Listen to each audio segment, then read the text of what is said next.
Hey guys, Troy here, back with another video today. Back by popular demand, we are doing another buy, sell, holds video. Thank you guys so much for submitting questions, and if you want your questions to be featured in the next video, make sure to comment them down below and I will make sure to give my opinion on them. But with that being said, let's just get into it. The first question is from Smack Sauce. What do you think about Nikola Jokic rookie card, PSA 10, pop count 516, sell during playoffs or hold long-term, comps around 1K? So this question is a little older, so I apologize for being late. There was a sale at $1,400 for his PSA 10, and obviously a big part of that is exactly what the guy said. The pop count is low, so that's already a plus for this card right away in my mind. The most recent sale that you can see here on the graph at the very right end is $960. So it seems it is coming down a little bit, but I think a big part of that spike is well deserved with how Jokic has been playing lately. I think he's in that MVP conversation and he's showing everyone once again how good of a player he really is. Now, with that being said though, he is gonna be a hold for me right now. And it's a similar thing that I've been echoing with all the relevant playoff players, Kawhi, Jokic, maybe even Embiid, Bam, these type of guys. I think they're all good buys, good holds for the playoffs, and they will rise then. But I think anyone who's looked at what's happening in the basketball card market right now, it is definitely cooling off. And I think this is just a guess. I have no idea. No one can predict the market, but I do think 2 weeks, maybe even a month from now, these prices will be down. You're already seeing it a tiny bit on that graph there with Jokic, and you will have a great opportunity to buy. And then towards the playoffs, it'll go up. So it definitely isn't a sell. At this exact moment in time, I don't think I can say buy either. So for me, at this exact moment, Jokic is gonna be a hold. Next one from Kiavash. 2019 Panini Obsidian Pink Mbappe out of 11 PSA 10 thoughts. So I'll have to admit right away, I'm definitely biased on these ones. I'm just not a fan of these variations, low numbered editions of guys' cards if they're not rookie cards. The only non-rookie stuff that I personally, and once again, this is just my opinion, that I would look at is, like some nice patch autos or iconic inserts like a Kaboom or something like that. Or this is a whole nother video in itself, but obviously the first Prism, like something can be said for that. So for me, off the top of my head, I don't know exactly what the price is of this card, but I would actually imagine it's pretty expensive. And for me, it kind of has to be a sell. Because think about how many more years Mbappe is gonna play. And it's just basic human psychology that people want what's shiniest and newest. And not to mention the fact that Panini Topps is gonna keep pumping out soccer stuff more and more and more. Even let's just say Obsidian becomes a yearly release. Why the supply of Panini Obsidian short printed Mbappe cards is just gonna go up and up and up. So in 2023, is someone gonna go, oh, I really want that 2019 one?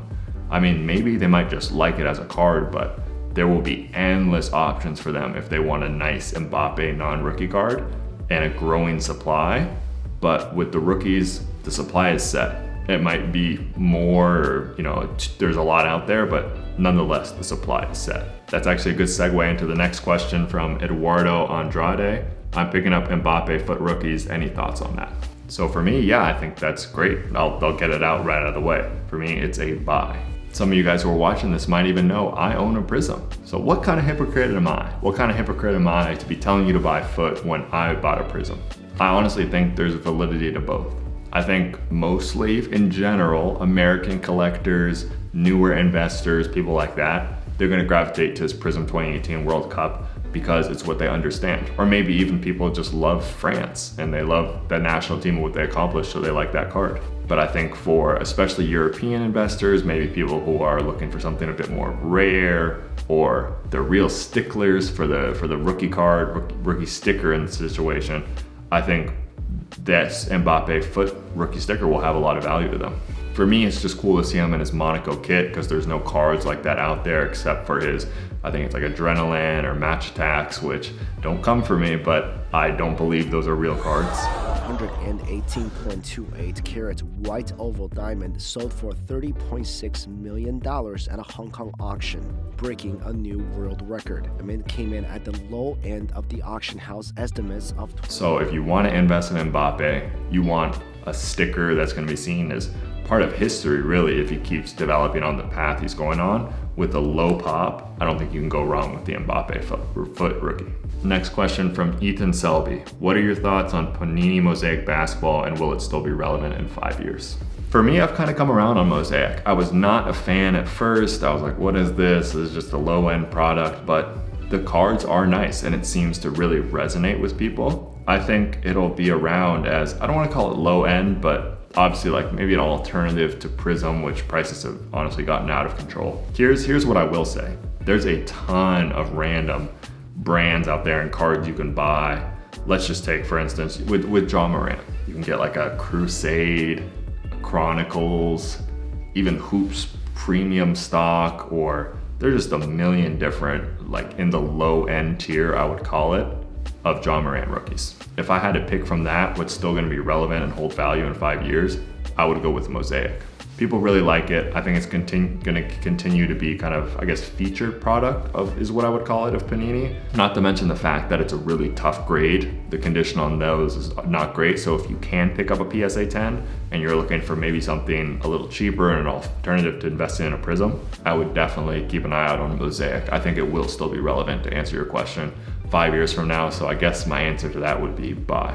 Next question from Robert McAvoy. Like the videos, I think the Pistons are going for a long-term build, so tanking next 2 seasons. I think Hayes will be a nice cheap pickup when his cards come out, and I have quite a bit of Sekou that I'm holding. Seems Casey's not playing him, so looking in a couple years, who will break out? Yeah, so basically he's asking, what do I think of Sekou and Killian Hayes? I think he's right. He's on the right track. Going back to what I said about Jokic and at the beginning of the video, I think the dip is coming for basketball, and you will be able to get guys like Sekou really cheap. Killian Hayes, I'm not so sure. He hasn't been playing that great, but as a rookie, there's still gonna be a ton of attention and people looking at him as a potential investment. If there's anything I am in this channel, at least I try to be really transparent. I wish I could give you guys like the best insight on Killian Hayes. Oh, he needs to come off ball screens like this, and he's not reading. I think they're both young, talented players with potential. They haven't really shown any elite production yet, but I honestly don't know if they're gonna become these good players that we all hope them to be. I haven't loved what I've seen so far. I haven't seen the production, but I think, maybe with Sekou, I think everyone's gonna be kind of jumping off the hype train and giving up on him, so maybe you can buy him at a pretty low point here pretty soon, and we'll see what happens. So for both of them, for now, I'm gonna have to say hold. The next question is from Man Size. Would you recommend buying a PSA 10 or a raw rookie Luka Doncic card as an investment? This is a great question.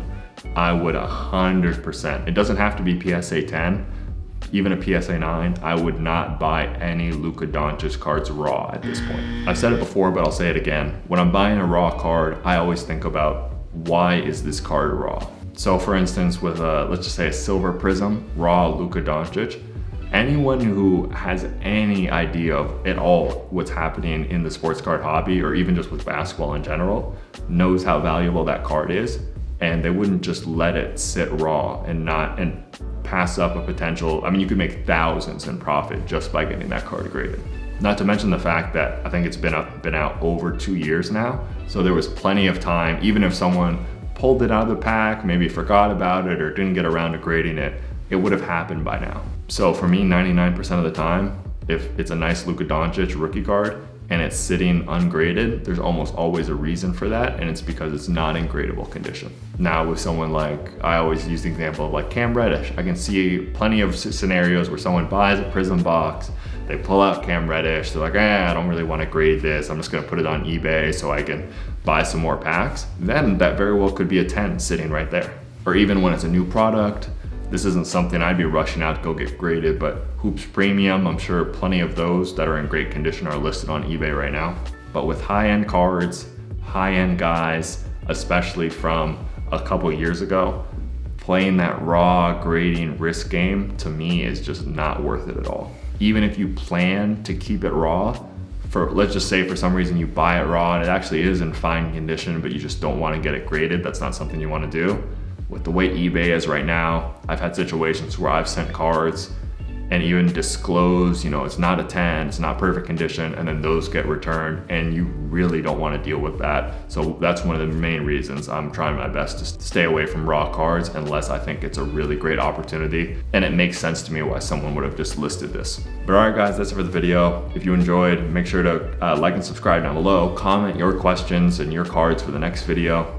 I'll see you next time. We're gonna keep the videos coming. Thanks for watching.